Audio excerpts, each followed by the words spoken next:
26 ñu jàll ci jëm ci wàllum actualité doore ko li nga xamante ne bokk na ci information yi gën a fës ci site bi di Seneweb muy hôpital Dalal Jàmm un faux bon samaritain démasqué.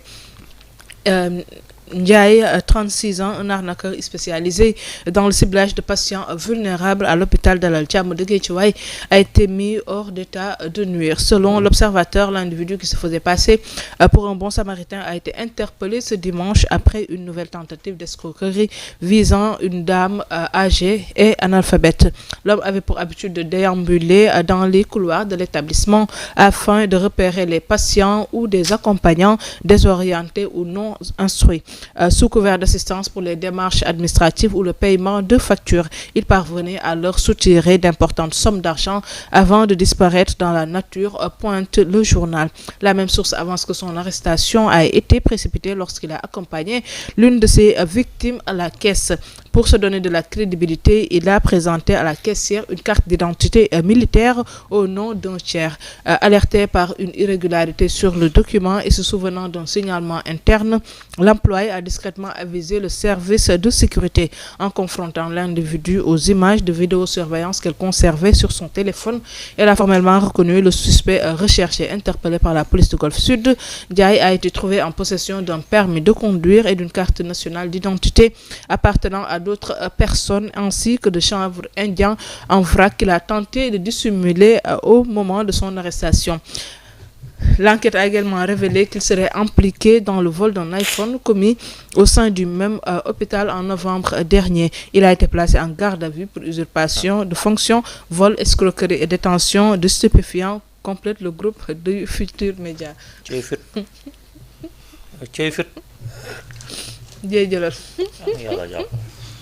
man de jéekaay yi nga koy jox man day dem ba sax da koy dépassé mu ne ko jéekaay yi nga koy jox day dem ba da koy dépassé. dem ba si biir hôpital. waaw mais bon xam nga xam dafa am yenn lieux yoo xamante ne ni pour nga def fi yenn ñaawte fi dafay yomb surtout escroquerie yeeg yooyu noonu. xam nga hôpital agent yi fa ne dafa bari. am na ñoo xamante sax duñu xamante. mun nañ ne ay agent duñu xamante parce que ni ñuy relevanté la. en plus hôpital yi dafa bëri ay section dafa bëri ay section moo tax. peut-être ñoom bu ñuy def seen yooyu ñu xam fi ñu koy defee. parce que tey boo ñëwee tey quand tu dis que tu es un médecin parce que ne benn analphabète. tey jii am nga ko xam boo jàkkaarloo Abdoulaye Dieye boo xam ne xamul dara du kii moom du ci rendre compte du xam ne yow médecin nga wala doo médecin du xam yow en tout cas ndax ci hôpital nga bokk wala doo am ci nekk ci hôpital bi. benn aussi tamit nu nga romb sax sécurité bi ñoom duñu xam ne yow fii nga bokk wala bokkoo fii parce que tout simplement comme ni nga ko waxee rek hôpital dafa rëy soit. ñi lay mën a identifier mooy peut-être nga am ci benn kii boo bokk léegi yow balaa ñuy xam yow vraiment sa identité fekk na peut-être def nga li ngay def ba pare xëy na liñ naan moom un crime en plus yàlla bu lay weer moom bëccëg la lay weer. boo naree daanu cuune ngay doon. ba pare yàlla bëccëg la lay weer donc loolu c'est pour wax rek ni en tout cas ñiy def xeetu nawteef nañu xam ni lu ñu mënti def ba seen ci bës yi nañ daanu. maanaam malfaiteur bi gën a mag sax. yàlla da koo daane. mais aussi excuse-moi mais aussi ça pose le problème li nga xamante ne moom la ñu war a def comme amélioration ci suñu service yi aussi. parce que tey soo xoolee bu amee benn facilité bi c'est peut-être pas bon j'imagine c'est juste une supposition que ne peut-être parfois ñi nga xamante ne ñoom ñooy patients yi wala seen accompagnant peut-être aussi dañuy sonn parfois pour mën a régler yenn problème administratif yi wala en tout cas pour paiement facture ba tax ku ñëw na leen mën naa leen ko faciliter ñu nangu ko. voilà bëggoon na ñëw sax c'est-à-dire wax ma sax facilité yooyu mais des fois da nga dem hôpital mu xaw a métti. parce que yow da ngay ñëw ànd ak benn malade nekk ci détresse. yow mi indi malade bi yaa ngi nekk détresse malade bi nekk ci détresse da ngay dem pour nga gis ko la accueillir sax accueil bu baax sax problème la fa nga war a demee pour jënd ticket problème la des fois wax ju neex sax doo ko fa am des fois nga ñëw indi sa malade mu sonn feebar ba bëgg ndax xeetu feebar bu ñu defee ne sonn nga war a dem vite fait war dem dagg ticket nga dem ñëwee la fekk daggoo ticket. c'est vrai que am na yoo xam ne accueil orientation amu fa. comprendre nga boo ñëwee da ngay jënd ticket après tu te débrouilles pour tout. voilà surtout sax yenn heures yi xam nga sax suba si sax mën nga ñëw kii mais bu dee yenn heure guddi gi wala nangam c'est très rare guddi gi c'est très rare gis accueil orientation c'est très da ngay dem accueil ba sax doo fekk kenn wala orientation doo fekk kenn c'est très rare guddi gi c'est très rare néew ma nag amul mais en tout cas c'est très rare parce que normalement hôpital mu H24 dañu war di relevante H24 parce que hôpital noonu lay fonctionner H24 malade dafay ñëw donc loolu dafay fekk ci li nga wax rek ñu améliorer ñu saytuwaat améliorer li nga xam mooy hôpital parce que hôpital dañ koy doon def de telle sorte que même ki nga xamante ne day nettoyer dafa am blouse personnel am. nga xam ne blouse bi mooy blouse kii nettoyer. blouse bi mooy blouse médecin bi. blouse bi mooy blouse dentiste bi.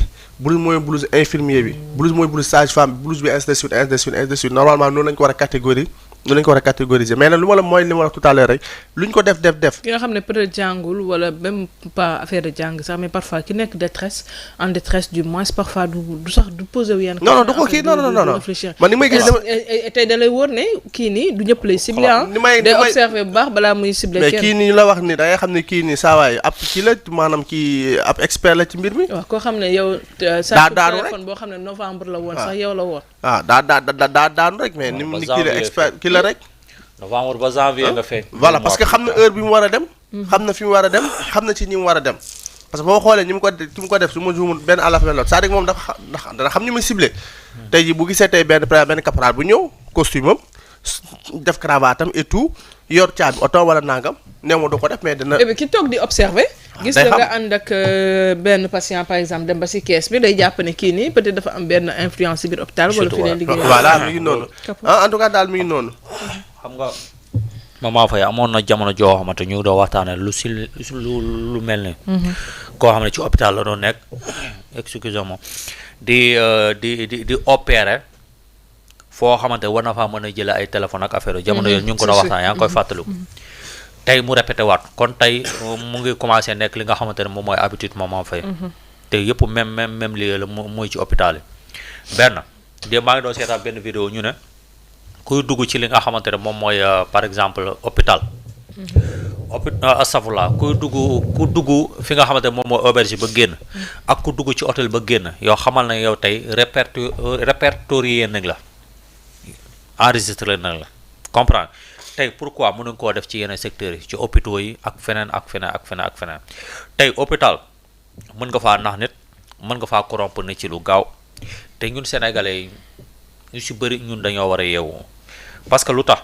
tey da ngay nekk ci njàqare gis benn jéy boo xam ne dafay ñëw taxaw kii yow la yaay booy la nga soxla nii indi ma kii la mu gën a gaaw sinon boo demee foofu bala nga fay génn yàlla xam tey benn par exemple bu dajee benn jigéen goo xam ne tey dafa war a dem marché am lu mu war a def xale yi génn mu defal leen ndékk ak affaire yooyu amaana temps boobu noonu lay jéem a conserver mu jox ko waa ji noonu waa ji dem na yoonam sàcc na xaalisam wala yóbbu na li nga xam ne moom mooy lu mu ko jox côté boobu noonu beneen affaire mooy hôpitaux yi wala dispensaire rek feneen ak feneen par exemple patiente bi wala patient buy ñëw amaana ñu si bëri da nga ànd ak ñoom kese am na ñoo xam ne du ñu bëri bu ñuy ñëw da nga ànd ak soit seen accompagnant comprendre ñaari lu ci mën a nekk tey il faut mu am ñoo xamante ne ay contrôleur lañu ci biir li nga xamante ne moom mooy kii hôpitaux yooyu noonu tey yoo xamante ne spécialement pour contrôle la yow lan nga soxla mu ne man damaa feebar kan nga àndal kii yow loo soxla lii ak lii xam nga bu fekkente ne yow kii nga ci njortu ci kii nga ne ko kaay nga xaar ko fi nga xamante ne moom mooy ci biti kon tey buñ demee ba mais après parfois aussi bu nekkee hôpital bu mag bëri ay bëri nit. waaw parfois c'est un peu compliqué pour nga filtrer ñi nga xamante ne par contre ñoom ñooy accompagnant yi. si waaw loolu itam. parce que bu nekkee hôpital bu mag malade bu nekk ñëw ak accompagnant wam. et loolu mënuñu ko tere aussi. parce que la personne malade déjà non seulement dafa soxla assistance. mais famille aussi dañoo soxla nekk pour xam. voilà pour toppatoo ko quoi en fait moo tax. waaw loolu d'accord naa ci mais sam ak lu ci mënti doon mooy. maanaam lépp loo xam ne dugg na fa loo xamante ne lu ñu fa jël la muy lu ñu fa sàcc ak affaire noonu immédiatement ñu xam kan la wala ñu identifier ko parce que tey sànq wax nga ko muy li nga xamante moom mooy caméra de surveillance loolu itam dafay wane solaayu caméra de surveillance ci hôpitaux yi surtout waaw loolu itam daal Maman Faye am na solo. d'accord yàlla na yàlla musal daal Maman Faye. d'accord merci beaucoup en tout cas nit ci di gën a am vigilance di gën a moytu aussi yenn facilitation ci yenn kii parce que parfois ñu proposer la yoo xamante ne sa xel il faut mu xaw a ñaaw tuuti mais aussi di demander à suñu service public yëpp bu mu si mënti nekk ñu gën a faciliter li nga xamante ne moom mooy accès à l'information mais aussi faciliter nit ñi pour que ñuy mën a def li nga xamante ni ñu mën di jaar lépp si yoon aussi parce que loolu tamit dina permettre dina mën a xeex surtout par rapport ak genre mbir yi en tout cas alors ñu jàll ci beneen actualité ba tey bi par nag commissariat d'arrondissement